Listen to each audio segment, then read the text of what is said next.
Yamasee War 7, 15–17. The near destruction of South Carolina. Full documentary. The year is 1715, and the cries of terrified colonists echo through the burning Carolina countryside. The Yamasee War has begun. Subscribe to Native Legends and History Stories for more captivating tales from the past. Acrid smoke stung the eyes and filled the nostrils of those fleeing towards Charlestown. Behind them, once familiar fields and homesteads were engulfed in flames, the air thick with the stench of burning wood, and the chilling screams of those who could not escape. The sudden inferno. Indian war parties, their painted faces grim in the firelight, moved like phantoms through the smoke, wielding tomahawks and torches with deadly efficiency. The Indians that surround us on every side revolted from us by unanimous consent, wrote Minister Francis Liggio, his quill scratching frantically across the page, a desperate attempt to document the unfolding chaos. Inside Charlestown, the situation grew more precarious by the hour. Refugees huddled together, their faces etched with fear and exhaustion. Food was scarce, clean water even more so. Disease spread rapidly through the cramped and unsanitary conditions. Governor Charles Craven, his brow furrowed with worry, surveyed the desperate scene. The colony he had sworn to protect was on the brink of collapse. "We are almost naked and defenseless," he confessed to his council, "and know not how soon some of us may be in the hands of those monsters of mankind, the Indians."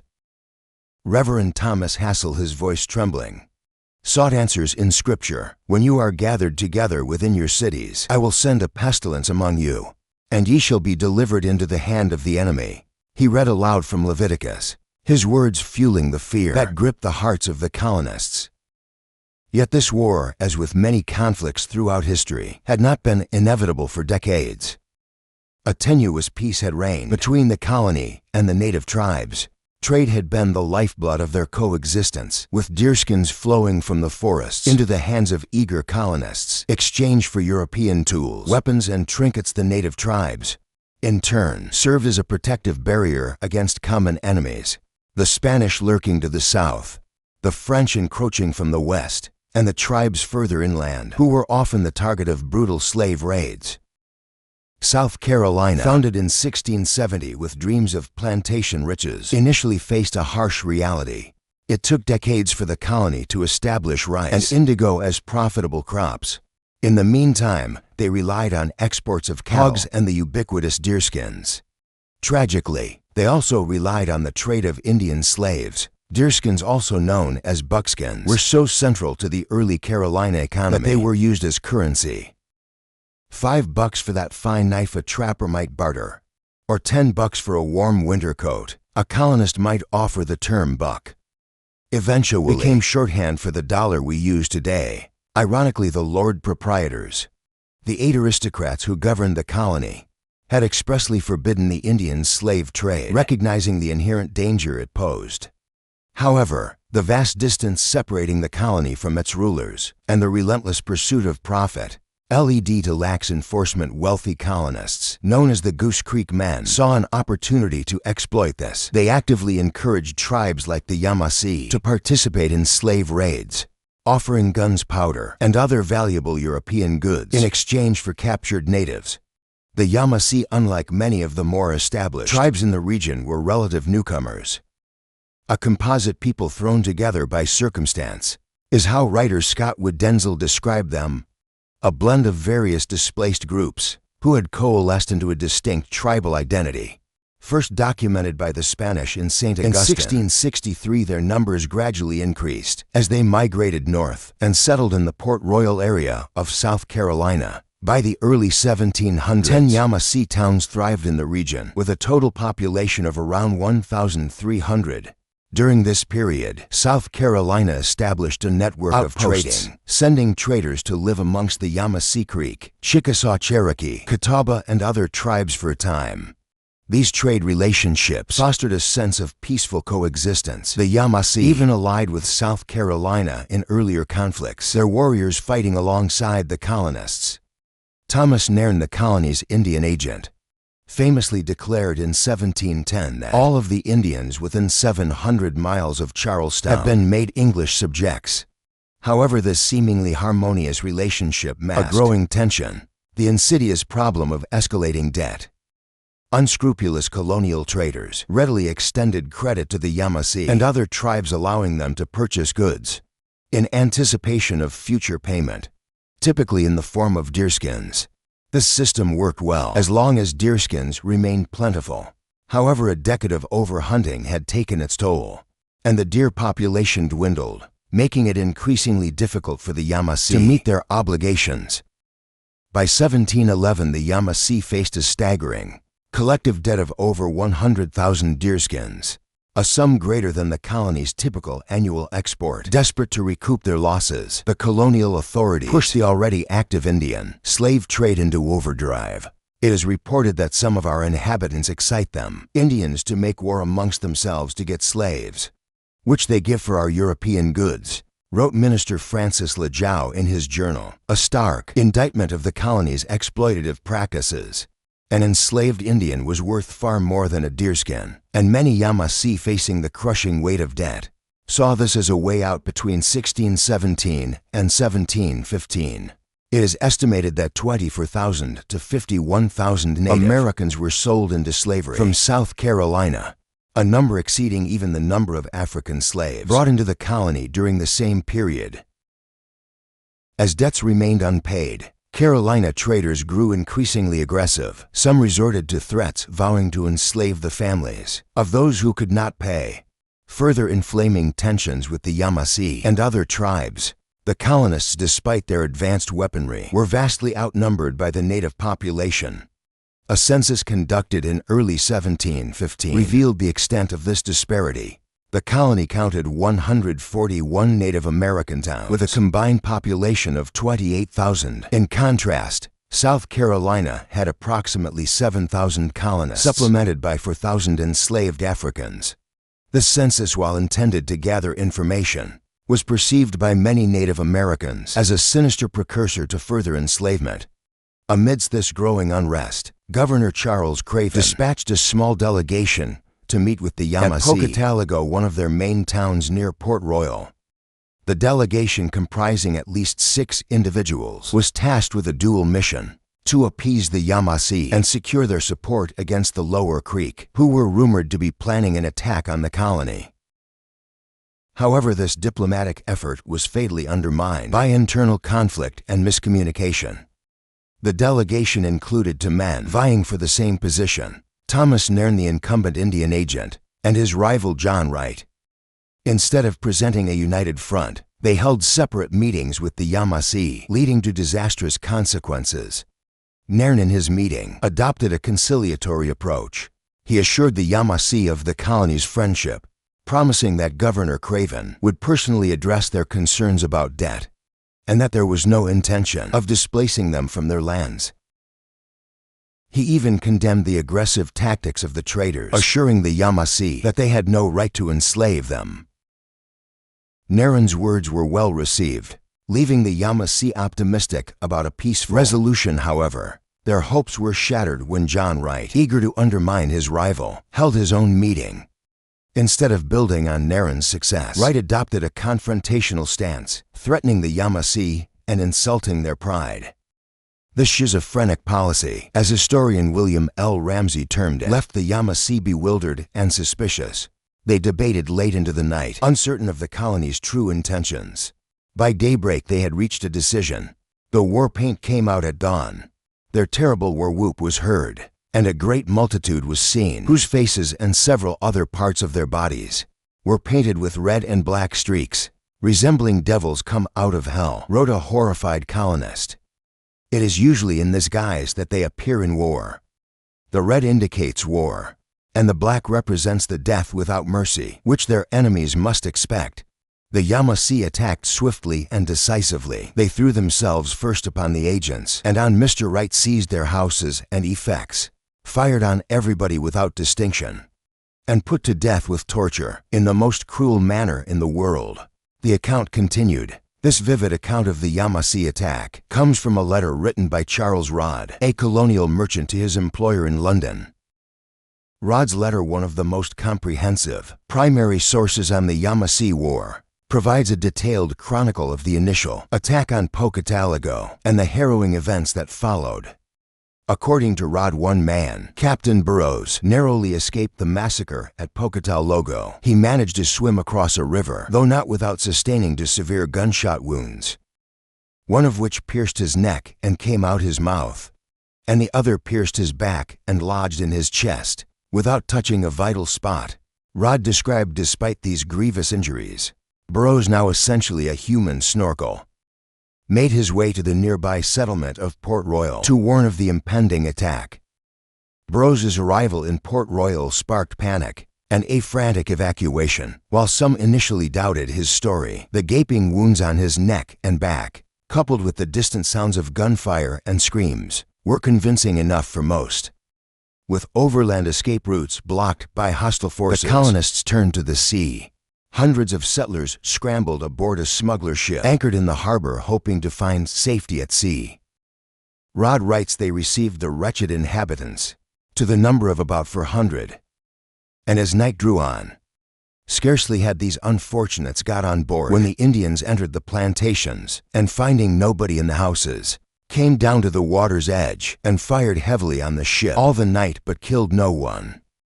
They continually repeated their diabolical war whoop as they fired. The Yamasee, frustrated by their inability to reach the colonists on the ship, turned their fury on the surrounding area. Next day, they killed the horses and cattle with gunshots and sacked and plundered everything they met, with dancing in a grotesque fashion and uttering loud cries of joy, which they fired and burnt the houses. Rod recounted, such a spectacle might have given pleasure had not the results been so disastrous. He added, the following day, with the rising tide, the overcrowded smuggler ship managed to escape Port Royal and sail north towards Charlestown. Other colonists fled in canoes, navigating the treacherous sea islands or braving the open ocean in a desperate bid for survival. Despite these efforts, over 100 colonists from the plantations surrounding Pocataligo and Port Royal were killed or captured during the initial Yamasee attacks. One colonist, whose name is lost to history, managed to evade capture through a rather unorthodox method. He hid in a marsh completely naked, believing that his nudity would make him blend in with the native warriors. While his logic might seem flawed, his desperate gamble paid off. He survived to witness the gruesome fate that befell many of his fellow colonists, including the unfortunate Indian agent Thomas Nairn. The criminals loaded Mr. Nairn with a great number of pieces of wood, to which they set fire and burnt him in this manner, so that he suffered a horrible torture during several days before he was allowed to die. Rod reported his words, conveying the brutality of the Yamasee. The letter suggests that this form of ritualistic torture was inflicted upon many of those captured by the Yamasee. News of these atrocities spread like wildfire, fueling terror among the colonists and prompting a mass exodus towards the perceived safety of Charlestown. Unbeknownst to the Yamasee, Governor Craven had already set out from Charlestown with a militia force of around 150 men on Good Friday. Intending to travel to Pocataligo, the Yamasee learned of this expedition from himself during his captivity. Yamasee scouts located Craven's militia detachment early on, but it wasn't until April 19th that a full-fledged battle erupted. Despite being outnumbered, the colonial militia held a tactical advantage in the open terrain. The colonists suffered 20 casualties, but the Yamasee were eventually forced to retreat after several of their leaders were killed. One of the fallen Yamasee warriors carried a letter intended for Governor Craven, written by a white captive, but dictated by a prominent Yamasee leader known as the Huspa King. The letter offered a chilling explanation for the Yamasee attacks and revealed their ultimate objective. Mr. Wright said that the white men would come and fetch the Yamasees in one night, and that they would hang 4 of the head men and take all the rest of them for slaves, and that he would send them all off the country. He said that the men of the Yamasees were like women. The letter stated what he said vexed the great warriors, and this made them begin the war. And the Indians have killed 40 or 50 white persons, and the Indians are all coming to take all the country. They are 300 that they're gonna watch to take the fort at Captain Woodward's, and that at Welltown. For in short, all of the Indians upon the main are coming, and they say that the white people will not be a handful for them. The Yamasee's intention was clear: the complete annihilation of the colony. While revealing their troop numbers and planned targets might seem strategically unsound, it undeniably heightened the sense of dread among the colonists. With 300 warriors, the Yamasee alone posed a significant threat. But the true danger lay in the potential for a widespread native uprising. The intercepted letter ominously declared that all the Indians upon the main are coming. While not quite on the scale of the Battle of Little Bighorn, the prospect of facing a united indigenous force was undoubtedly terrifying for the outnumbered colonists. The initial meeting with the Yamasee at Pocataligo, which ultimately triggered the war, had been prompted by rumors of an impending attack by other tribes, particularly the Lower Creek. The Yamasee's grievances, crippling debt, loss of hunting grounds, fear of enslavement, and the abusive behavior of traders, resonated with many other tribes in the region. The Yamasee's decisive action served as a catalyst, emboldening other tribes to take up arms against the colonists. In the weeks that followed, the South Carolina backcountry descended into chaos. The approximately 100 traders who had been living among the various tribes became prime targets. 90 of them were killed, and the few who survived did so by a hair's breadth. The Lower Creek Cherokee, Catawba, and Chickasaw were among the tribes that participated in the widespread attacks on traders. A study by the University of South Carolina suggests that the targeted killing of traders was a deliberate message from the Native Americans, signaling that mere promises of reform from the English were no longer sufficient. The killing of the traders represented a decisive severing of ties, a declaration that existing alliances were null and void. It was a forceful call for the English to acknowledge the need for a complete reset in their relationship with the native tribes. By early May, news of these killings reached Charlestown, further escalating the panic. Colonists from the South and the backcountry had already flooded into the city, seeking refuge from the escalating violence. Within Charlestown's walls, the refugees braced themselves for the inevitable attacks as tribes like the Catawba formally declared war on the colony. On May 14th, the raids began in earnest, targeting plantations around Charlestown. These attacks would persist relentlessly for the next 2 months. The initial assaults focused on the Goose Creek area, north of Charlestown. On May 16th, a Catawba war party comprising hundreds of warriors ambushed a colonial militia force of roughly 100 men. The militia suffered heavy losses, with a quarter of their men killed and the rest forced into a disorganized retreat. Back towards Charlestown, the Goose Creek area was swiftly evacuated, its colonists fleeing for their lives. Minister Francis LeJoux, witnessing the relentless attacks, believed that all hope was lost for South Carolina. "If this torrent of Indians continue to fall upon us, there is no resisting," he wrote despairingly in his journal. LeJoux believed that the colony might be completely abandoned, left to the mercy of the enemy. For weeks, the northern regions of the colony remained utterly defenseless. Even fortified plantations were not immune to attack. On July 5th, Shanking's fort, where 30 men had sought refuge, was overrun. Larry E. Ivers, in his book This Torrent of Indians, recounts the events of that day. According to Ives, the fort's commander, Redwood, was approached by the Indians with a proposal for peace talks. Redwood relented and invited a delegation of unarmed Indians inside the stockade walls for a conference. Ives writes, as a show of trustworthiness, he ordered his men to lay down their weapons. The war captains accepted the invitation, and their representatives entered the fort. However, the peace talks were a ruse. At some point during the subsequent negotiations, the warriors suddenly drew knives and hatchets that they had concealed about their persons and attacked the disarmed South Carolinians. Ivers describes the attack was swift and brutal. Approximately 20 colonists were killed and another 10 were taken prisoner.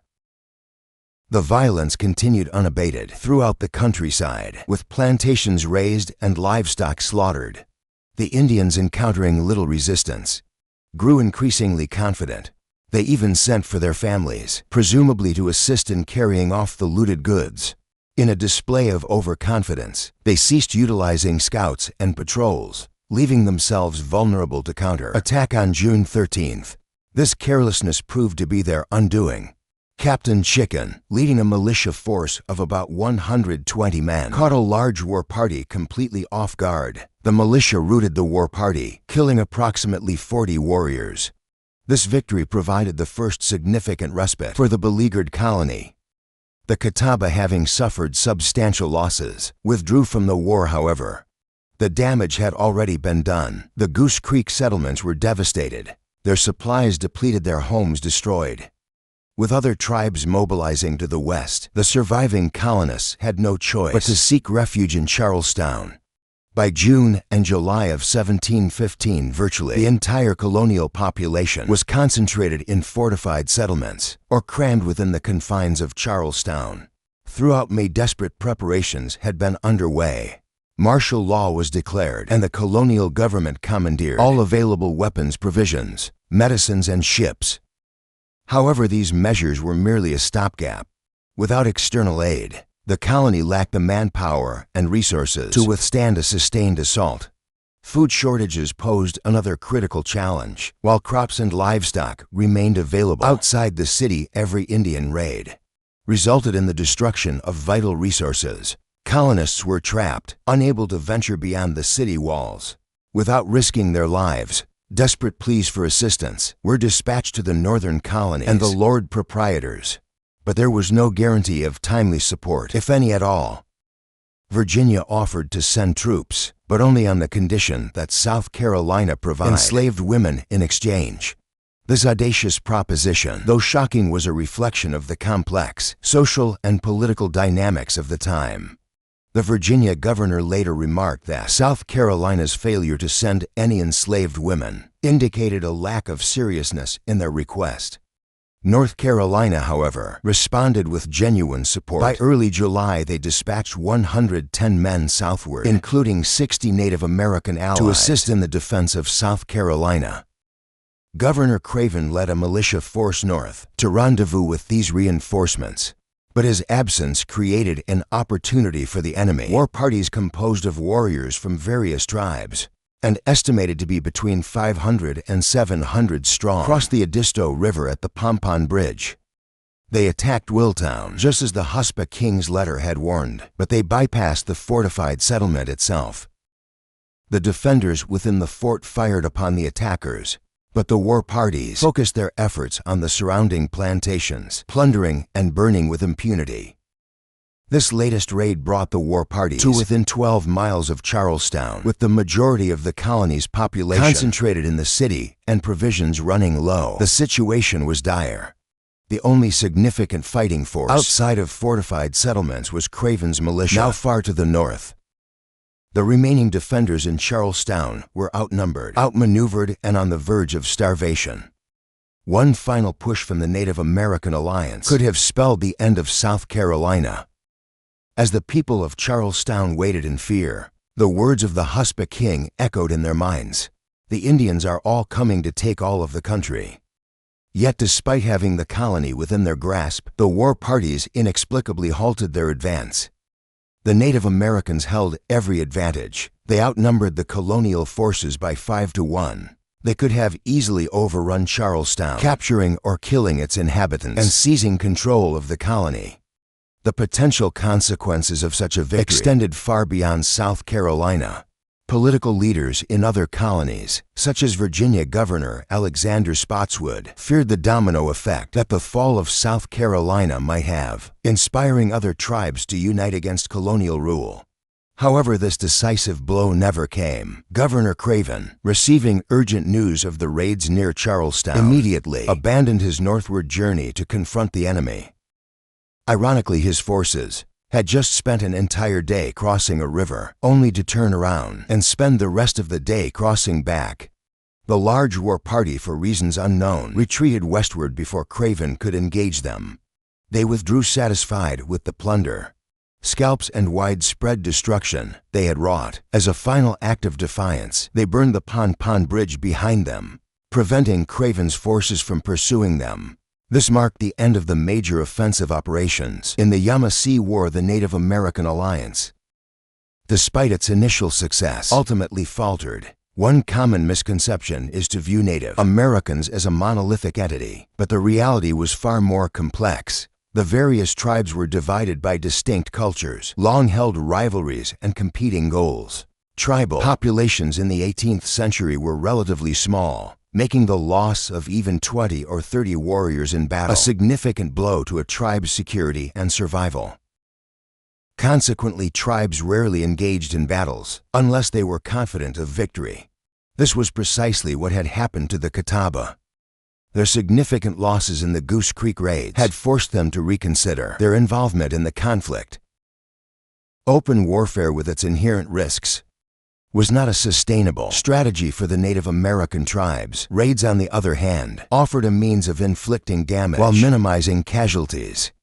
The Yamasee War would drag on for another 3 years, but after the Western raids in July of 1715, the colony of South Carolina was again in imminent danger of collapse.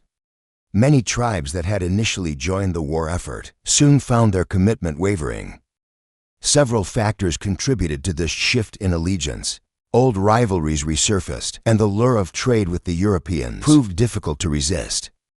The Cherokee, for example, who had allied with the Catawba in the northern raids, were also rivals of the Creek. While temporary cooperation against the colonists might have been beneficial, the long-standing animosity between these tribes, coupled with the desire to maintain access to European trade goods, ultimately outweighed their shared grievances against the colonists.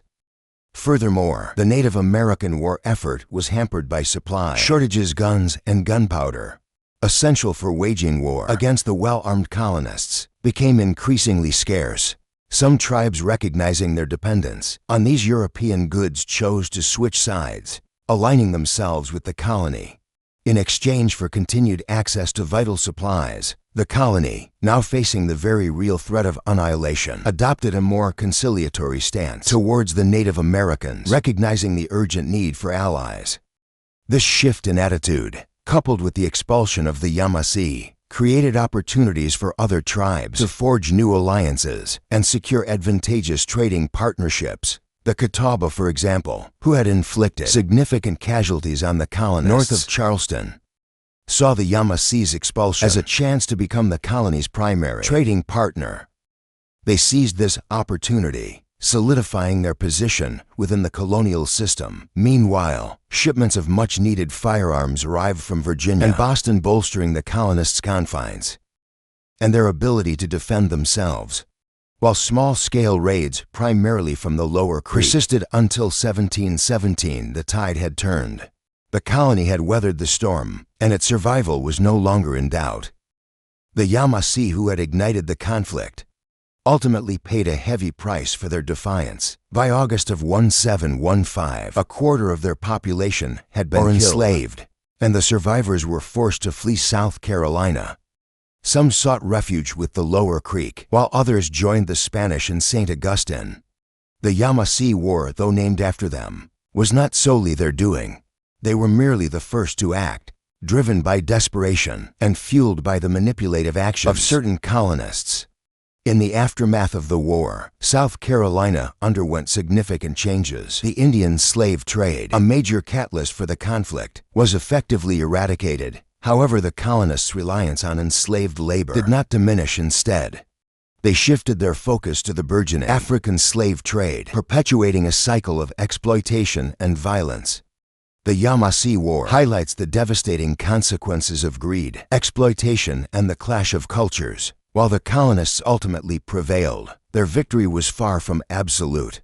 The war left deep scars on the land and its people, scars that would continue to shape the course of history for generations to come. The Yamasee War, a brutal chapter in colonial history, demonstrates the destructive power of unchecked ambition and the enduring consequences of broken trust. It's a story of near collapse, desperate survival, and the shifting sands of allegiance. Thanks for watching. Subscribe to Native Legends and History Stories for more captivating narratives from the past.